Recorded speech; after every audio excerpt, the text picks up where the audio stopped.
Hallo und ganz herzlich willkommen zu dieser neuen Folge von Quellweisheit, dem Podcast für deine spirituelle Meisterschaft. Ich bin Marlene Katharina und gebe dir Quellbotschaften aus dem höchsten Bewusstsein durch, die auf tiefsten Ebenen wirken. Denn es ist eine Schwingungsübertragung, die stattfindet und dich daran erinnert, was du wirklich bist. Wir freuen uns so sehr, heute hier mit dir, mit euch zusammen zu sein und diesen Moment der Entfaltung zu genießen, zu erlauben, sein zu lassen. Ihr wisst, der Frieden befindet sich im Sein, im Lassen, im Erlauben, im einfach Sein. Je mehr ihr versucht, die Komplexität der Dinge zu ergründen, zu greifen, desto mehr kommt ihr in einen Konflikt eures Seins, denn ihr fokussiert und müsst damit sortieren. Der Fokus, der auf eine Sache gerichtet ist, rückt all die anderen Dinge in den Hintergrund. Und somit ist das Dilemma der Vielfalt, das Dilemma des Erlaubens von allem, was ist, jenes, dass nichts mehr Bedeutung hat. Und wir sagen dies in doppelter Bedeutung. Nichts hat mehr Bedeutung als etwas anderes und nichts mehr hat Bedeutung. Will sagen, die Bedeutung, die Bedeutsamkeit, der Fokus löst sich in ein Alles Erlauben. Das Alles Erlauben lässt Frieden sich ausbreiten. Frieden von innen her, der alles umfasst, alles sein lässt. Nichts in seiner Bedeutung hervorhebt, nichts in seiner Bedeutung unter den Teppich kehrt. Alles ist wert, nicht mehr, nicht weniger. Nichts hat Bedeutung und doch ist alles wertvoll. Dies ist eine der größten Bedrohungen der Individualität, denn sie definiert sich darüber, dass sie bedeutsam ist, dass sie eben anders ist als die anderen. Und so braucht selbst das Gruppengefüge die Abgrenzung gegenüber einem Gegenüber. Die von uns in unserem letzten Gespräch mit euch erwähnten Tapeten, die Konzepte, die ihr von euch habt und an denen ihr festhaltet, sie suchen nach besonders Sein, suchen nach Abgrenzung, suchen nach dem Gemeinsamen einem Gegenüber, gegenüber. Die Verdichtung ergibt nur Sinn, wenn sie sich gegenüber etwas abgrenzt, wenn ihre Dichte wahrgenommen wird. Und so sucht Dichte, um sich in seiner Besonderheit zu rechtfertigen, abzugrenzen gegenüber dem anderen. Denn nur wenn diese Abgrenzung gelingt, so ist diese Tapete wahrnehmbar, ist diese Identität, Individualität, diese Besonderheit real. Alle Besonderheiten in ihrem Einfachsein sind nicht wahrgenommen, sind nicht anders als das Einfachsein, sind Teil des Ganzen und somit nicht beachtet. Das Individualisieren der Göttlichkeit in die Menschlichkeit hinein sucht die Erfahrung der Beachtung. Und so sucht jeder von euch die Erfahrung der Beachtung und strebt zugleich ins Ganze, in das Nicht anders sein, nicht als Individuum beachtet werden, nicht im eigenen Konzept herausfallen. Dies ist das Dilemma, wir sagen Spiel des Menschen. Je mehr er lernt, mit diesem zu spielen, desto mehr kann er es genießen, ohne es zu werten. Je weniger er es wertet, desto mehr Frieden breitet sich aus im Spiel. Je mehr Frieden sich im Spiel, in der Form ausbreitet, desto weniger wichtig nimmt jedes Mitspielende seine Tapete, seine Ausdrucksweise, seine Besonderheit. Die nicht mehr wichtig befundene Besonderheit löst sich von dem besser sein wollen, löst sich von einer Vorstellung, in der etwas geschaffen wird durch den Einsatz von, löst sich von der Vorstellung, dass eine Welt des Friedens geschaffen wird durch den Einsatz von Zurückstecken, von gut sein, besser sein. Gut sein braucht ein Schlechtsein, sonst kann es sich nicht definieren. Hat es nichts, dem gegenüber es sich abgrenzen kann, löst es sich auf ins Sein. Es ist nicht gut, wenn alles gut ist, denn wenn alles gut ist, gibt es kein Gut, dann gibt es nur ein Sein, das alles Sein. Die Idee, gut sein zu wollen, braucht also ein Schlechtsein, etwas, dem gegenüber man sich abgrenzen kann. Wir sagen, dies ist eines der tiefsten Mysterien der menschlichen Existenz. Dies ist, was den Menschen in seiner Existenz anfeuert, ihn immer wieder Wert in seiner Existenz im menschlichen Sein finden lässt, Motivation.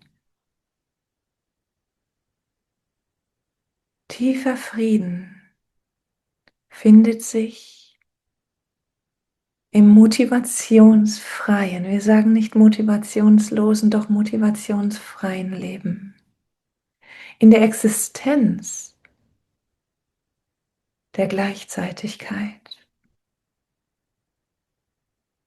Wir sagen nicht, das Ziel sei es, gut und schlecht zu eliminieren. Denn hier begibt sich die Wertungsebene schlichtweg auf ein höheres Level und will doch das eine und das andere nicht. Wir sagen, tiefer Frieden breitet sich aus in dem anhaftungsfreien Bezeugen des Spiels, in dem losgelösten Sein durch alles hindurch, in dem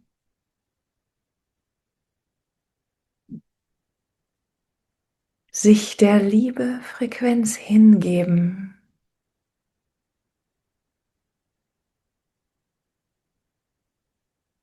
im Empfangen, so wie im Wahrnehmen, so wie im Strömen lassen, durch alles hindurch. Das Streben also, wie wir es wahrnehmen, dein Streben ist nicht ein Konzept von Welt zu schaffen und zu erhalten, eine Friedenswelt zu erschaffen,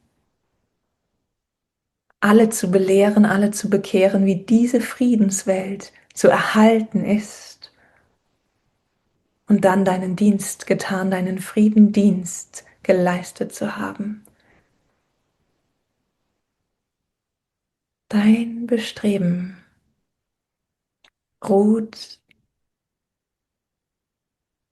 in der Gleichzeitigkeit von allem, in der du dich für die Frequenz der Liebe entscheidest, du die Frequenz der Liebe wahrnimmst, sie erlaubst, in ihrer Wirklichkeit, in ihrer Existenz, in deinem Erfahren. Weißt du nicht nur um die Frequenz der Liebe, die allem zugrunde liegt, weißt du nicht nur darum, dass alles aus der Liebe hervorgeht und Liebe ausdrückt, sondern fühlst du, erlaubst du dir zu fühlen, die Liebe in jedem Moment. So ist dort dein Fokus. So kannst du vertrauen, dass alles gleichzeitig Geschehende und somit alles Geschehende sich selbst sortiert. Du löst also den eisernen Griff der Kontrolle, den eisernen Griff des Realitäten erschaffens und beeinflussens in eine offene Hand der Frequenz der Liebe.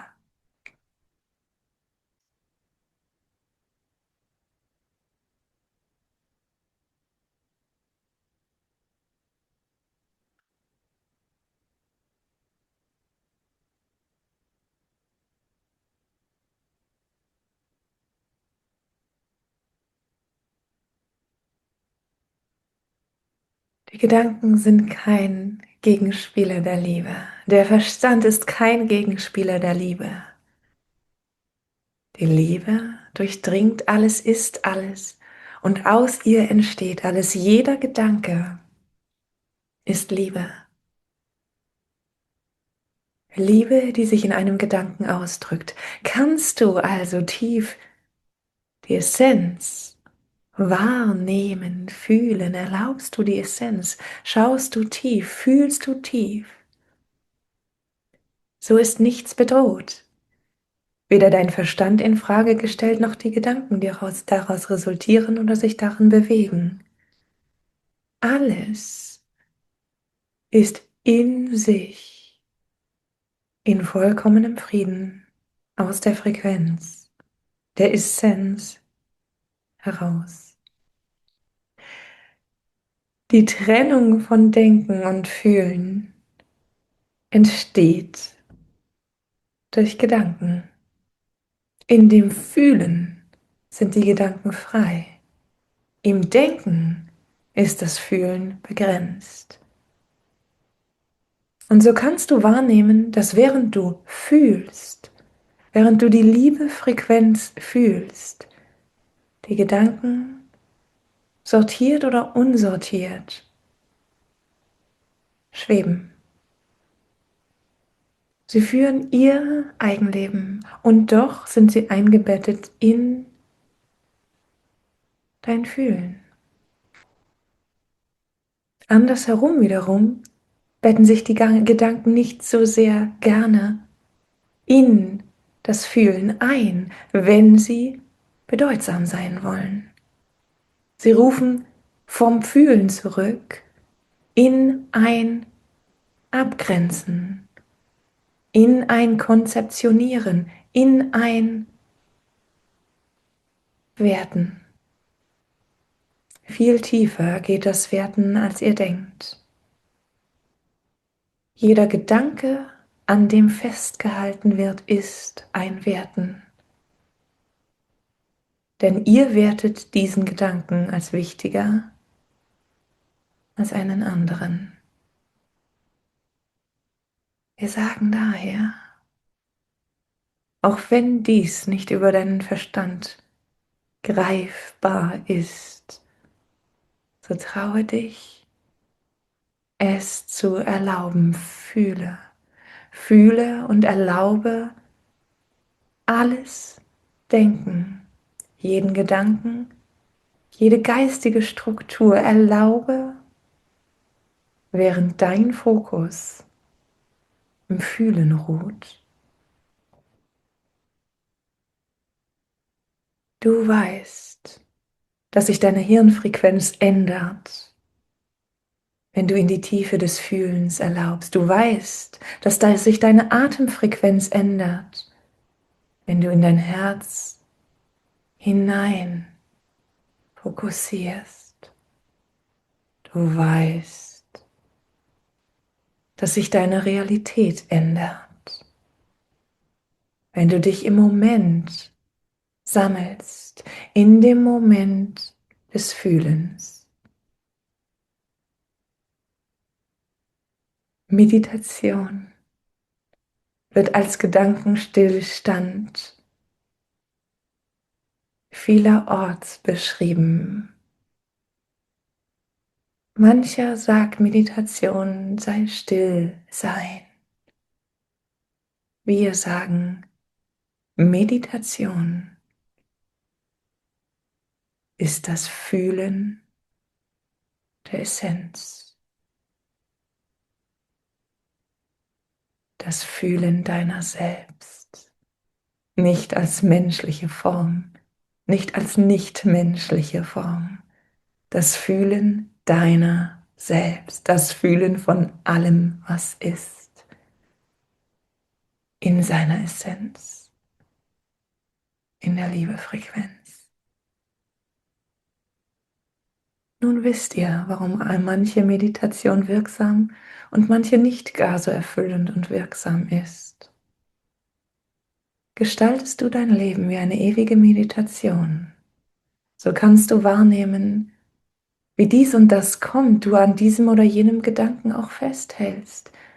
Doch dein immer wieder neu dich entscheiden darin liegt, deine Hand zu öffnen, den eisernen Griff zu öffnen. Dein immer wieder neu dich entscheiden darin liegt, die Liebe zu fühlen, in deinem Herz, deiner Essenz zu sein. Dieses immer wieder neu dich entscheiden bewahrt dich vor dem Urteil deiner selbst, bewahrt dich vor dem dich beleuchten aus der Gedankenkraft heraus, die sich nicht einbetten möchte, die prüfen möchte, bevor sie sich bettet.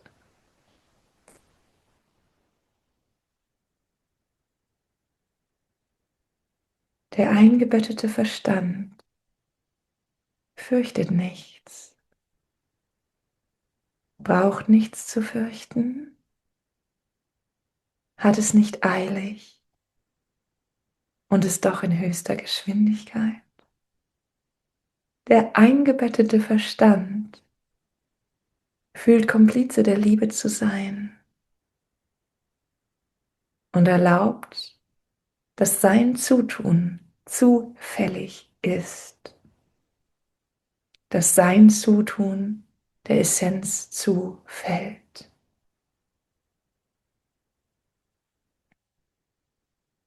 In dieser Gefälligkeit des Verstandes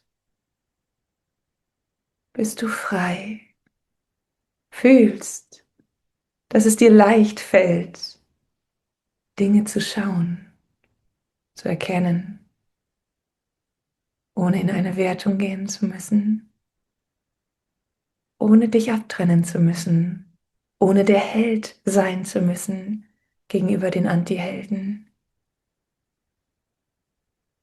In dieser Gefälligkeit des Verstandes, der deinem Essenzsein zuspricht,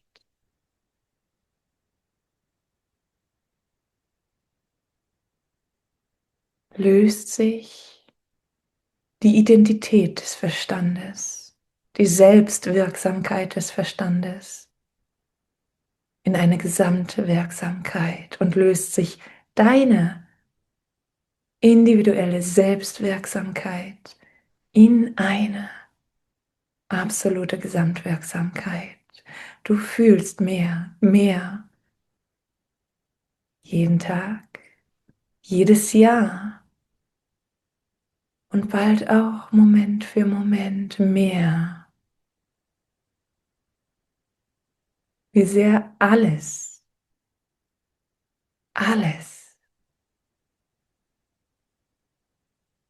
der Ausdruck der Essenz ist. Wie sehr jeder Held den Antihelden kreiert, um sich als Held wahrnehmen zu können.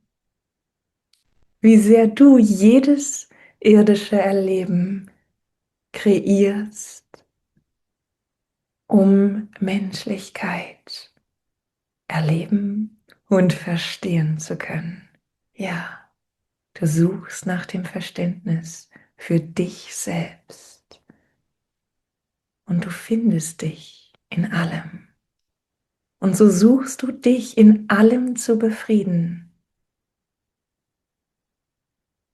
Und so erkennst du, dass nur jenseits der Wertung allen Handelns, allen Seins, allen Erlebens dein Sein vollkommen ist.